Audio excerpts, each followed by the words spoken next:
So now let us look into the two dewatering units that are involved in the total suspended solids. In this case, we're going to talk about the filter press, and my colleague Gerrit will speak about the centrifuge. The picture shown here indicates the installation of tailings application, filter presses in the tailings application. Now, before we dive in, let us first just understand what is currently happening. So, in the mining industry, the grade of ore bodies have significantly decreased.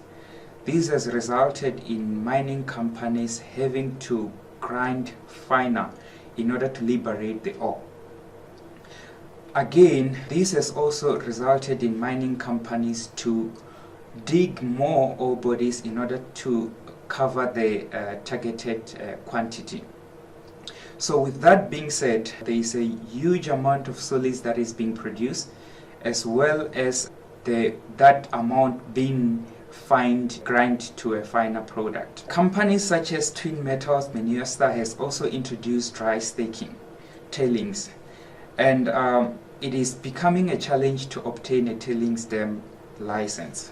Now, looking at the benefits that the filter press can offer, I've structured this into two different sections.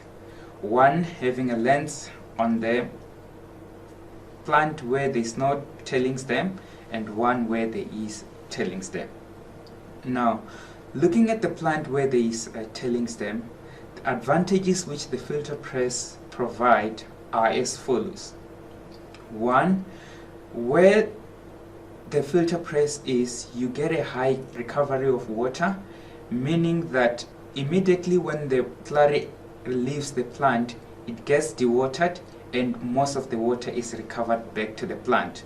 Whereas if it had to go to the tailings dam, there was chances of evaporation which may have occurred. You also have an opportunity to do an immediate backfill into the pit. This is as a result of the competent cake that is produced by the filter press. So the moisture content that is produced by the filter press is quite low, meaning that the cake can then now be sent back to the backfill immediately. You also have an opportunity to recover solids for further processing, and also the filter press produces a result in having a reduced plant footprint, and there's also an added benefit of avoiding challenges with obtaining a tailings dam license. Further to this, you also avoid the risk associated with tailings dams such as drowning and also water seepage into your groundwater.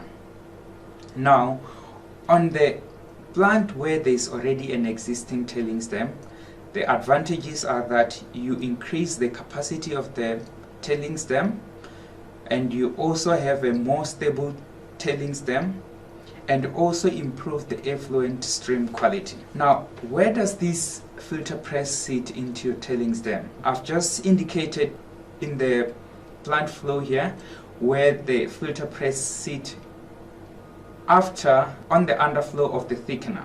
So you will have your process plant here where you take almost all the juicy stuff, and the tailings is then sent to the thickener where most of your water is recovered back to your plant, and from there the underflow is then sent to the filter press where the filter press scavenge the remaining water and send it back to the process plant, and the remaining tailings is then sent to the tailings facility or the pit. So the filter press doesn't come as a unit on its own. It has associated auxiliary equipment that supports it. Those auxiliary equipments are typically your compressor plant, your feed tank, your filtrate tank, your membrane squeeze, and also your cloth wash tank. Now, depending on the type of material that is being treated, other components may be removed. For example, for applications where the material is not compressible, the membrane squeeze tank will not be applicable. So hence, it's important to understand the behavior of the material before selecting any equipment for the plant. This is just an example of one of the installation that we've put in the cold tailings application. So you can see you have your thickener tank where your slurry gets pumped into your feed tank, and you have your filtrate tank and your cloth wash tank, your MCC, and also your compressor to do cold blow as well as controlling of the instrument. Typically, filter presses are housed inside the structure, reason being that you want to protect your filter plates as well as your filter cloth from UV rays. Now, filter presses come in different sizes depending on the capacity. For the case of this presentation, I didn't include other smaller units that you can find on the range of filter presses, but I've only looked into two size filter press, one being the sidebar filter press and one being the overhead design filter press. So typically for medium to low tailings application, a sidebar filter press will be more suitable, and for big applications an overhead design filter press will be more suitable. Now, how do we come to a stage where we select a filter press suitable for your application? The first thing first is test work for applications that we don't have information on. Now, the test work helps us in understanding various questions. Amongst those questions are as follows. One being, what is the filtration cycle? The filtration cycle helps you understand how quick the material will sit inside the filter press.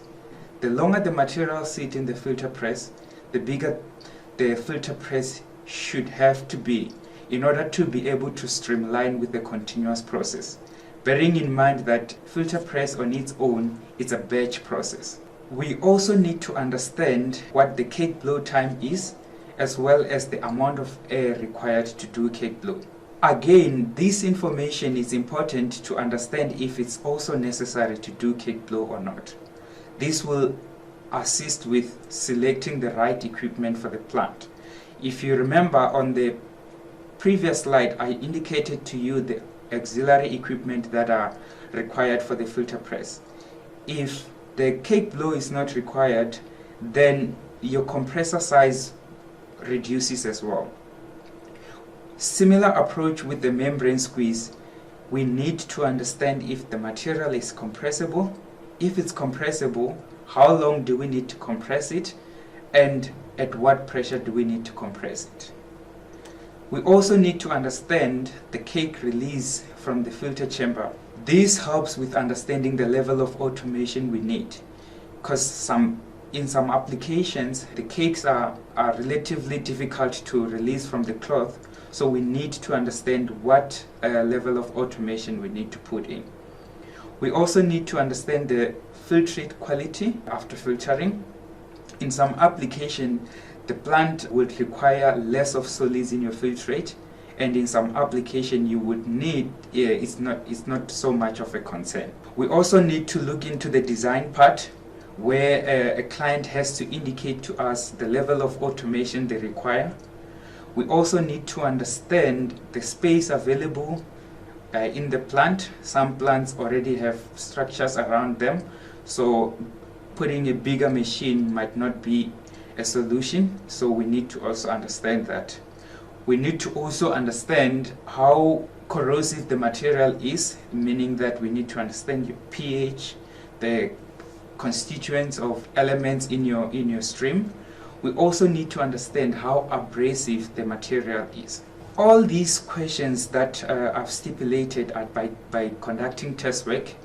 Test work can be conducted in the laboratory scale. So the laboratory scale requires a very small amount of sample, and it's a relatively quick exercise. And also we can do test work in the pilot scale, where a unit is taken to site to conduct test work. Some tips on the experience obtained in the plant is three simple things that I want to highlight today. One, now only focusing on the existing plants, Washing of the filter cloth is very important for the following reasons. With the filter press, if you don't wash your filter cloth, you will get blinding of the cloth, which will affect your filtration cycle as well as the efficiency of the machine. Again, if the cakes are not releasing well, these can cause differential pressure when you do your next cycle. As well as if you don't wash your cloth well, your sealing surface gets affected, which means that while the slurry is being fed into the machine, there's going to be squirting of the material in between the plates. Also, greasing of the machine. It's a simple exercise but very important on the filter press. If you don't grease your machine won't run. Simple as that. The use of correct equipment. I cannot stress more about using of the correct equipment. From the picture that you see there, that's a spider coupling which one of the plant made by cutting off a conveyor belt and fit it into the machine. Now this is a recipe for a disaster for machines such as filter presses. You need to put in the right equipment and you need to maintain your machine quite well. From the design side, it's always important that for us as equipment suppliers to get as much information as possible in order for us to be able to size the machine. Information such as your material type, flow rate, PSD temperature and pH are very important for us in order to understand well the process. We also need to understand the data provided if there's already safety factor included. This is to avoid a level of having to put in a safety on top of a safety. Although we do communicate this, it's always good to have this upfront. My name is Khathutshelo Mutshinyalo. Thank you.